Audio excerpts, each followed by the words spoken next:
ಸಿದ್ದರಾಮಯ್ಯ ಬೆನ್ನಲ್ಲೇ ಆಪ್ತರ ಜೊತೆ ಡಿಕೆಶಿ ಅವರು ಕೂಡ ಮೀಟಿಂಗ್ ಮಾಡಿದ್ದಾರೆ. ಕೈ ಪಡೆಯಲ್ಲಿ ತಾರಕಕ್ಕೇರಿದ power sharing fight.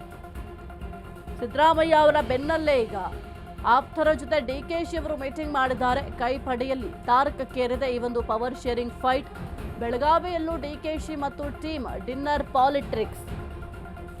Siddu CM ಕುರ್ಚಿ ಮೇಲೆ ಕಣ್ಣು. ಸಿದ್ದು ಮತ್ತು ಡಿಕೆಶಿ ಗೇಮ್ ಪ್ಲಾನ್ ಮಾಡ್ತಾ ಇದ್ದಾರೆ. ಜನವರಿ ಕ್ರಾಂತಿಗೆ ಸಂದೇಶವನ್ನ ಏನಾದ್ರೂ ಡಿಸಿಎಂ ಬಣ ರವಾನಿಸಿದ್ರ? ಮೀಟಿಂಗ್ ನಲ್ಲಿ ಚರ್ಚೆ ಆಯ್ತಾ? ನಾಯಕತ್ವ ಸಮರ ಎಂಬ ಪ್ರಶ್ನೆ ಕೂಡ ಮೂಡ್ತಾ ಇದೆ. ಸದ್ಯಕ್ಕೆ ಮೊನ್ನೆ ತಾನೇ ಸಿಎಂ ಸಿದ್ದರಾಮಯ್ಯ ಅವರು ಕೂಡ ಡಿನ್ನರ್ ಮೀಟಿಂಗ್ ಅನ್ನ ಮಾಡಿದ್ರು. ಅದರ ಬೆನ್ನಲ್ಲೇ ಆಪ್ತರ ಜೊತೆ ಡಿಕೆಶಿ ಅವರು ಕೂಡ ಮೀಟಿಂಗ್ ಮಾಡಿದ್ದಾರೆ.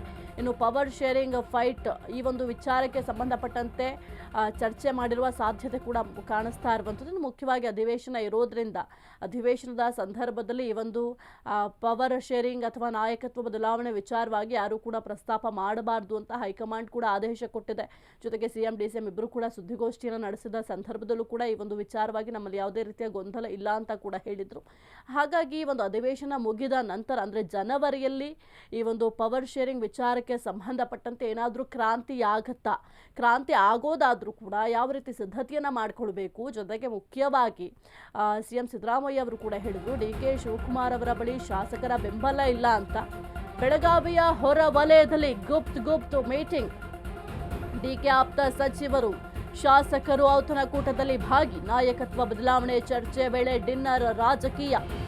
ಎಚ್.ಸಿ. ಬಾಲಕೃಷ್ಣ, ಕದಲೂರು ಉದಯ್, ರಂಗನಾಥ್ ಎಲ್ಲರೂ ಕೂಡ ಭಾಗಿಯಾಗಿದ್ರು. ಜೊತೆಗೆ ಸಿಪಿ ಯೋಗೇಶ್ವರ್, ಇಕ್ಬಾಲ್ ಹುಸೇನ್, ಗಣೇಶ್ ಹುಕ್ಕೇರಿ, ಎಸ್.ಟಿ. ಸೋಮಶೇಖರ್, ಶಿವರಾಮ್ ಹೆಬ್ಬಾರ್ ಕೂಡ ಭಾಗಿಯಾಗಿದ್ರು.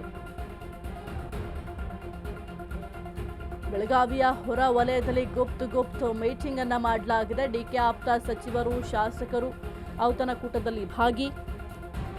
ನಾಯಕತ್ವ ಬದಲಾವಣೆ ಚರ್ಚೆಯ ವೇಳೆ ಡಿನ್ನರ್ ರಾಜಕೀಯ. ಸಾಕಷ್ಟು ಸಚಿವರು ಶಾಸಕರೆಲ್ಲರೂ ಕೂಡ ಭಾಗಿಯಾಗಿದ್ರು. ಅಂದರೆ ಯಾವ ರೀತಿ ಈಗ ಕ್ರಾಂತಿಯನ್ನು ಮಾಡಬೇಕಾಗುತ್ತೆ, ಜನವರಿಗೂ ಕೂಡ ಈ ಒಂದು ಕುರ್ಚಿಯನ್ನು ಬಿಟ್ಕೊಡ್ಲಿಲ್ಲ ಅಂತಂದರೆ ನಮ್ಮ ಗೇಮ್ ಪ್ಲಾನ್ ಯಾವ ರೀತಿ ಇರಬೇಕು ಎಂಬ ಲೆಕ್ಕಾಚಾರ ಕೂಡ ಮಾಡಿರಬಹುದು. ಅಧಿವೇಶನದ ವಿಚಾರವಾಗಿಯೂ ಕೂಡ ಪ್ರಸ್ತಾಪ ಮಾಡಿರಬಹುದು. ಅಧಿವೇಶನದಲ್ಲಿ ಯಾವೆಲ್ಲ ವಿಚಾರಗಳನ್ನ ಪ್ರಸ್ತಾಪ ಮಾಡಬೇಕು, ವಿಪಕ್ಷಗಳನ್ನು ಯಾವ ರೀತಿ ಕಟ್ ಹಾಕಬೇಕು, ಯಾವ ರೀತಿ ನಾವು ಸಮರ್ಥವಾಗಿ ಎದುರಿಸಬೇಕು, ಈ ಎಲ್ಲ ವಿಚಾರಗಳ ಬಗ್ಗೆ ಕೂಡ ಚರ್ಚೆ ಮಾಡಿರೋ ಸಾಧ್ಯತೆ ಇದೆ. ಅದರ ಜೊತೆಗೆ ಬಹಳ ಇಂಪಾರ್ಟೆಂಟ್ ಅಂತ ಅಂದರೆ ಈ ಒಂದು ಪವರ್ ಶೇರಿಂಗ್ ವಿಚಾರ. ಯಾಕೆಂದರೆ ಸಿದ್ದರಾಮಯ್ಯ ಅವರು ಕೂಡ ಹೇಳಿಕೆ ಕೊಟ್ಟಿದ್ರು. ಅದಾದ ನಂತರ ಕೆಲವೊಂದಿಷ್ಟು ಸಚಿವರು ಶಾಸಕರು ಕೂಡ ಹೇಳಿಕೆ ಕೊಟ್ಟಿದ್ರು. ಇನ್ನು ಶುರುವಾಯ್ತಾ ಎರಡು ಬಣದಲ್ಲೂ ನಂಬರ್ ಗೇಮ್ ಲೆಕ್ಕಾಚಾರ. ಔತಣಕೂಟದಲ್ಲಿ ಬರೋಬ್ಬರಿ 30ಕ್ಕೂ ಹೆಚ್ಚು ನಾಯಕರು. ಸಿದ್ದರಾಮಯ್ಯ ಮತ್ತು ಡಿಕೆ ಶಿವಕುಮಾರ್ ಬಣವಾಗಿ ಇಬ್ಬಾಗ. ಬೆಳಗಾವಿ ಅಧಿವೇಶನದ ಹೊತ್ತಲ್ಲೇ ಕೈನಲ್ಲಿ ಬಣ ಬಡಿದಾಟ. ರೋಚಕ ಘಟ್ಟ ತಲುಪಿದ ರಾಜ್ಯ ಕಾಂಗ್ರೆಸ್ ಕುರ್ಚಿ ಕದನ. ಅಧಿಕಾರ ಹಂಚಿಕೆ ಬಗ್ಗೆ ಡಿನ್ನರ್ ಮೀಟಿಂಗ್ನಲ್ಲಿ ಚರ್ಚೆ. ಶುರುವಾಯ್ತಾ ಎರಡು ಬಣದಲ್ಲೂ ಕೂಡ ನಂಬರ್ ಗೇಮ್ ಲೆಕ್ಕಾಚಾರ ಎಂಬ ಪ್ರಶ್ನೆ ಮೂಡ್ತಾ ಇದೆ. ಯಾಕೆಂತಂದ್ರೆ ಮೊದಲಿನಿಂದಲೂ ಕೂಡ ಸಿಎಂ ಸಿದ್ದರಾಮಯ್ಯ ಅವರ ಬಣ, ಡಿಸಿಎಂ ಡಿಕೆ ಶಿವಕುಮಾರ್ ಅವರ ಬಣ ಅಂತ ಹೇಳಲಾಗ್ತಾ ಇದೆ. ಈಗ ಮತ್ತೆ ಈ ಎರಡು ಬಣಗಳು ಕೂಡ ಬಹಳ ಆಕ್ಟಿವ್ ಆಗಿದೆ. ಯಾವಾಗ ಯಾಕೆಂದ್ರೆ ಸಿದ್ದರಾಮಯ್ಯ ಅವರು ಒಂದು ಹೇಳಿಕೆಯನ್ನು ಕೊಡ್ತಾರೆ, ಸಿಎಂ ಸಿದ್ದರಾಮಯ್ಯ ಅವರು ಯಾವುದೇ ರೀತಿಯಲ್ಲೂ ಬದಲಾವಣೆ ಆಗೋದಿಲ್ಲ, ಇನ್ನು ಸಿಎಂ ಹುದ್ದೆಯಲ್ಲಿ ಸಿದ್ದರಾಮಯ್ಯ ಅವರೇ ಮುಂದುವರಿತಾರೆ ಎಂಬ ಹೇಳಿಕೆಯನ್ನು ಕೊಟ್ಟಿದ್ರು. ನಾಯಕತ್ವ ಬದಲಾವಣೆಯ ವಿಚಾರ ಚರ್ಚೆ ಇಲ್ಲ ಎಂಬ ಹೇಳಿಕೆಯನ್ನು ಕೊಟ್ಟಿದ್ರು. ಅದಾದ ನಂತರ ಕೆಲವೊಂದಿಷ್ಟು ಸಚಿವರು ಶಾಸಕರೆಲ್ಲರೂ ಕೂಡ ಹೇಳಿಕೆಯನ್ನು ಕೊಟ್ಟಿದ್ರು. ಆದರೆ ಮೊನ್ನೆ ಕೂಡ ಸಿಎಂ ಸಿದ್ದರಾಮಯ್ಯ ಅವರು ತಮ್ಮ ಆಪ್ತ ವಲಯದವರ ಜೊತೆ ಚರ್ಚೆಯನ್ನು ಮಾಡಿದ್ರು, ಡಿನ್ನರ್ ಮೀಟಿಂಗನ್ನು ಮಾಡಿದ್ರು. ಇದರ ಬೆನ್ನಲ್ಲೇ ಈಗ ಡಿಕೆ ಶಿವಕುಮಾರ್ ಅವರು ಕೂಡ ಒಂದು ಡಿನ್ನರ್ ಮೀಟಿಂಗನ್ನು ಮಾಡಿದ್ರಾದರೆ ಇದರಲ್ಲಿ ಸಾಕಷ್ಟು ಜನರು ಭಾಗಿಯಾಗಿದ್ರು, ಶಾಸಕರು, ಸಚಿವರು. ಈ ಕುರಿತು ಹೆಚ್ಚಿನ ಮಾಹಿತಿ ನೀಡ್ತಾರೆ ನಮ್ಮ ಪ್ರತಿನಿಧಿ ವಿವೇಕ್. Very good morning. ಸದ್ಯಕ್ಕೆ ಒಂದು ಅಧಿಕಾರ ಹಂಚಿಕೆ ಫೈಟ್ ಇನ್ನೂ ಕೂಡ ಮುಗಿದಿಲ್ಲ, ಕೇವಲ ತಾತ್ಕಾಲಿಕ ಬ್ರೇಕ್ ಬಿದ್ದಿದೆ ಅಷ್ಟೇ, ಅದು ಕೂಡ ಅಧಿವೇಶನ ಇರೋದ್ರಿಂದ. ಆದರೆ ಏನು ಮೊದಲಿಂದ ಸಿಎಂ ಬಣ ಡಿಸಿಎಂ ಬಣ ಅಂತ ಹೇಳ್ತಾ ಇದ್ದಾರೆ, ಎರಡೂ ಬಣಗಳು ಕೂಡ ಸದ್ಯಕ್ಕೆ ಆಕ್ಟಿವ್ ಆಗಿದೆ. ಕಾಂಗ್ರೆಸ್ನಲ್ಲಿ ಏನು ಆಗ್ತಾ ಇದೆ ಒಂದು ಪವರ್ ಶೇರಿಂಗ್ ವಿಚಾರಕ್ಕೆ ಸಂಬಂಧಪಟ್ಟಂತೆ ವಿವೇಕ್?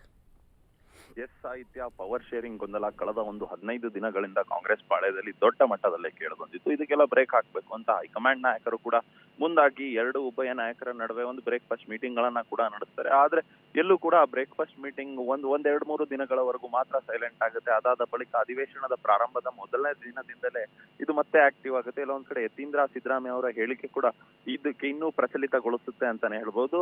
ನಮ್ಮ ತಂದೆ ಅವರ 5 ವರ್ಷಗಳ ಕಾಲ ಮುಖ್ಯಮಂತ್ರಿಯಾಗಿ ಮುಂದುವರಿತಾರೆ ಅಂತ ಹೇಳ್ತಾರೆ. ಆಗ ಡಿ ಕೆ ಶಿವಕುಮಾರ್ ಬಣದ ನಾಯಕರು ಕೂಡ ಆಕ್ಟಿವ್ ಆಗ್ತಾರೆ. ಇನ್ನೊಂದು ಕಡೆ ಸಿದ್ದರಾಮಯ್ಯ ಆಪ್ತ ಶಾಸಕರು ಸಚಿವರು ಕೂಡ ಒಂದಿಷ್ಟು ಆಕ್ಟಿವ್ ಆಗ್ತಾರೆ. ಜೊತೆಗೆ ಮೊನ್ನೆ ಅಷ್ಟೇ ಬುಧವಾರದಂದಷ್ಟೇ ರಾಜು ಸೀಟ್ ಅವರ ನಿವಾಸದಲ್ಲಿ ಕೂಡ ಒಂದು ಔತಣಕೂಟ ಅರೇಂಜ್ ಮಾಡಲಾಗುತ್ತೆ. ಆ ಔತಣಕೂಟದಲ್ಲಿ ಸಿಎಂ ಆಪ್ತ ಸಚಿವರು ಹಾಗೂ ಸಿಎಂ ಎಲ್ಲರೂ ಭಾಗಿಯಾಗ್ತಾರೆ. ಅಲ್ಲಿ ಒಂದಿಷ್ಟು ಚರ್ಚೆ ಆಗಿರುವಂತ ಸಾಧ್ಯತೆಗಳು ಇದೆ ಅಂತ ಮಾತುಗಳು ಕೂಡ ಕೇಳಿ ಬಂದಿರುತ್ತೆ. ಅದಾದ ಬಳಿಕ ನಿನ್ನೆ ಕೂಡ ಅಷ್ಟೇ ಯತೀಂದ್ರ ಸಿದ್ದರಾಮಯ್ಯ ಅವರಿಗೆ ಒಂದಿಷ್ಟು ಸ್ಟೇಟ್ಮೆಂಟ್ ಗಳನ್ನ ಕೇಳುವಂತ ಸಂದರ್ಭದಲ್ಲಿ ಅವರು ಅದನ್ನೇ ಹೇಳಿದ್ರು, ನಾನು ಈ ಹಿಂದೆ ಯಾವ ಸ್ಟೇಟ್ಮೆಂಟ್ ಅನ್ನ ಕೊಟ್ಟಿದ್ದೆ ಆ ಸ್ಟ್ಯಾಂಡ್ ಬಗ್ಗೆ ನಾನು ತೆಗೆದುಕೊಳ್ತೀನಿ. ಅಂದ್ರೆ ಸಿದ್ದರಾಮಯ್ಯನವರೇ 5 ವರ್ಷಗಳ ಕಾಲ ಮುಖ್ಯಮಂತ್ರಿಯಾಗಿ ಮುಂದುವರಿತಾರೆ ಅನ್ನೋ ಒಂದು ಲೆಕ್ಕದಲ್ಲೇ ನಿನ್ನೆ ಕೂಡ ಮಾತನಾಡಿದ್ರು. ಅದು ಕೂಡ ಒಂದಿಷ್ಟು ಪ್ರಚಲಿತಗೊಳಿಸಿದಂತೆ ಕಂಡು ಬರ್ತಾ ಇದೆ ಡಿ ಕೆ ಶಿವಕುಮಾರ್ ಆಪ್ತ ಬಣದವರಿಗೆ. ಅವರು ಕೂಡ ಎಲ್ಲರೂ ಕೂಡ ನಿನ್ನೆ ಡಿ ಕೆ ಶಿವಕುಮಾರ್ ಆಪ್ತ ಬಣದವರು ಇಲ್ಲೇ ಬೆಳಗಾವಿಯ ಹೊರವಲಯದಲ್ಲಿ ಕೂಡ ಒಂದು ಔತಣಕೂಟಕ್ಕೆ ಸೇರ್ಕೊಂಡಿದ್ದಾರೆ. ಸುಮಾರು 30ಕ್ಕೂ ಹೆಚ್ಚು ಶಾಸಕರು ಕೂಡ ಅದರಲ್ಲಿ ಭಾಗಿಯಾಗಿದ್ರು ಅಂತ ಕೂಡ ಮಾತುಗಳು ಕೇಳಿ ಬರ್ತಾ ಇದೆ. ಅದರಲ್ಲಿ ಪ್ರಮುಖವಾಗಿ ಸಚಿವರಾದಂತಹ KH ಮುನಿಯಪ್ಪ, MC ಸುಧಾಕರ್, ಮಂಕಾಳ ವೈದ್ಯ ಈ ಮೂವರು ಸಚಿವರು ಕೂಡ ಭಾಗಿಯಾಗಿದ್ರು ಎಂಬ ಒಂದಿಷ್ಟು ವಿಚಾರಗಳು ಕೂಡ ಕೇಳಿ ಬರ್ತದೆ. ಆದ್ರೆ ಯಾವುದೇ ಒಂದು ವಿಚಾರಗಳು ಅಲ್ಲಿ ಹೆಚ್ಚಿಗೆ ಚರ್ಚೆ ಆಗಿಲ್ಲ. ಎಲ್ಲೋ ಒಂದ್ ಕಡೆ ನಂಬರ್ ಗೇಮಿಂಗ್ ನನ್ನ ಜೊತೆ ಕೂಡ ಒಂದಿಷ್ಟು ಶಾಸಕರು ಒಂದಿಷ್ಟು ಸಚಿವರು ಇದ್ದಾರೆ ಅಂತ ತೋರಿಸ್ಕೊಳ್ಳೋದಕ್ಕೆ ಈ ಔತಣ ಕೂಡ ಅರೇಂಜ್ ಮಾಡಲಾಗಿತ್ತ ಅನ್ನೋ ಒಂದಿಷ್ಟು ಪ್ರಶ್ನೆಗಳು ಕೂಡ ಮೂಡಿಸ್ತಾ ಇದೆ ಸಾಹಿತ್ಯ. ಓಕೆ, ಥ್ಯಾಂಕ್ ಯು ವಿವೇಕ್ ನಿಮ್ಮೆಲ್ಲ ಮಾಹಿತಿಗಾಗಿ.